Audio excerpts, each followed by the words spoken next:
Hey guys, Chris with another top-down review, and today we're talking about Doctor Strange. Ooh. Yeah. So Doctor Strange is the 14th movie in the Marvel MCU. Yeah, try and keep up, DC. Yeah, these are happening. Yeah. Um, and Doctor Strange is basically Marvel's take on the Sorcerer Supreme. So he finally gets his own movie, and last we heard of Doctor Strange officially before he got his own movie was in Captain America: The Winter Soldier when he was name dropped for the first time by Agent Sitwell, and it all basically took the idea from there, just in making this an actual thing. I mean, they had this movie in development for years and years, and now they finally got it out. And I have to say, it is just amazing to explore this whole new world and this whole new side of the Marvel universe that we haven't actually seen before, of magic and mysticism and all that stuff. It's been touched on in Thor, but the way that it takes it in this movie is just completely mind-boggling in a way. But you got a great all-star cast. You have Benedict Cumberbatch, Chitwell Ejiofor, Tilda Swinton, Mads Mikkelsen, and Rachel McAdams, all in this amazing story about Doctor Strange's life.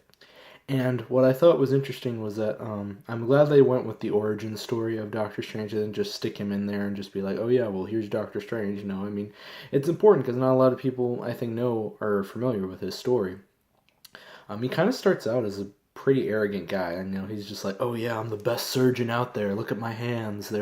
They can save so many lives. And he gets in a car accident, and then he's just like, oh my gosh, my hands, I can't save any lives. And then he goes on a big rampage, just like, oh, I'm gonna go to every single doctor I know till I can fix my hands. And then he hears about this guy who's had this amazing recovery, and it sends him all the way to Nepal, where he meets the Ancient One. And the Ancient One, shows him some stuff, just like magic and mysticism and all that.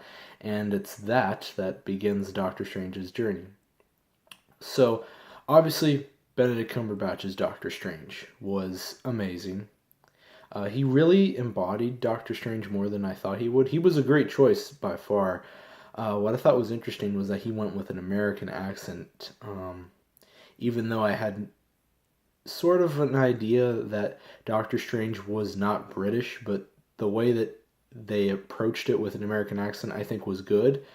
I just it wasn't something I was used to hearing, because just anyone who would talk in Doctor Strange's voice always had that commanding tone, like, oh, welcome to the Sanctum Sanctorum. And I don't know, I guess it always came off as British to me, but I'm not sure. But the film itself was great. The villain was, Marvel villains, they're one off, except for, Zemo and, Loki and a select few of others.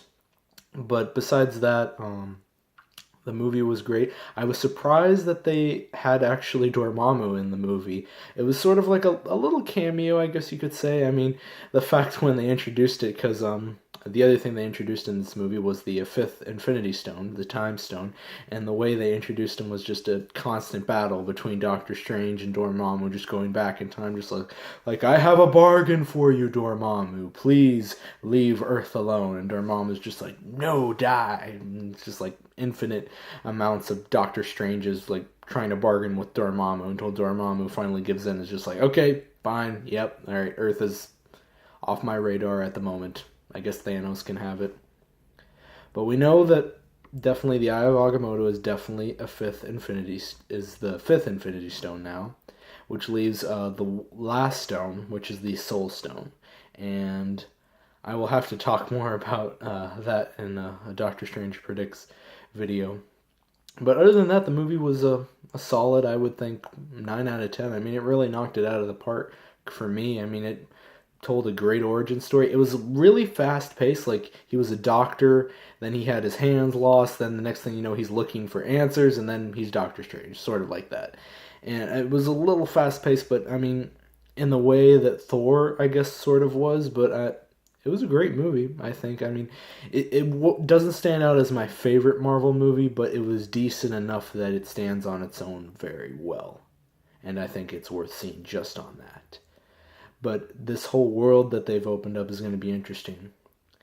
And I thought it was interesting what they did in the post-credits scene by introducing Thor back in the mix. Just like, oh yeah, well, Thor is part of this magical world that we're exploring with Doctor Strange. So I mean, it only makes sense to bring him in, which makes me wonder whether or not they'll include Benedict Cumberbatch in Thor Ragnarok along with Chris Hemsworth and Tom Hiddleston. We'll just have to see, but I think that would be awesome. Just to, even if he does have like a small little, hey, I'm Doctor Strange, like little cameo type thing, but alongside the Hulk, I mean, it's basically having a little mini Avengers moment within a Thor movie.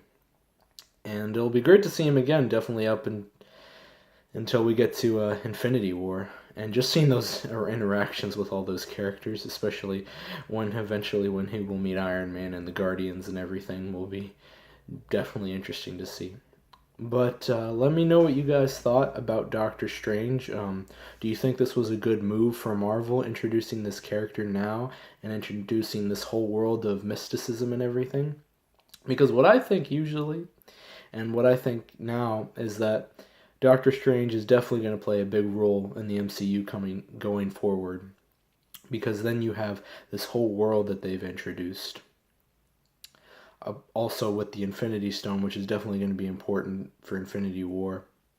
But just all that culminating together is just going to make his character more important. Not to mention, this whole magical world could have a bigger impact in Phase 4 along the way, or could even be the culmination of Phase 3. We really don't know. I mean, it's only been 2 movies into Phase 3, so just figuring out what this whole phase is about is gonna be interesting. But definitely the end game is definitely Infinity War. So obviously the next Marvel movie will be Guardians of the Galaxy 2, which comes out next year. We're done with Marvel movies for the year, sadly, but it's been a great year for Marvel, and it's going to be a great year for Doctor Strange, and definitely looking forward to next year with 3 Marvel movies coming out. That will be crazy, not to mention any other solo Marvel movie that isn't really owned by Marvel Cinematic Studios or Disney or whatever. But yeah, let me know what you guys thought about Doctor Strange. I'll try to do any more top-down reviews if I can. If not, I'll just watch my reviews for The Walking Dead, and I will see you in the next video. Adios.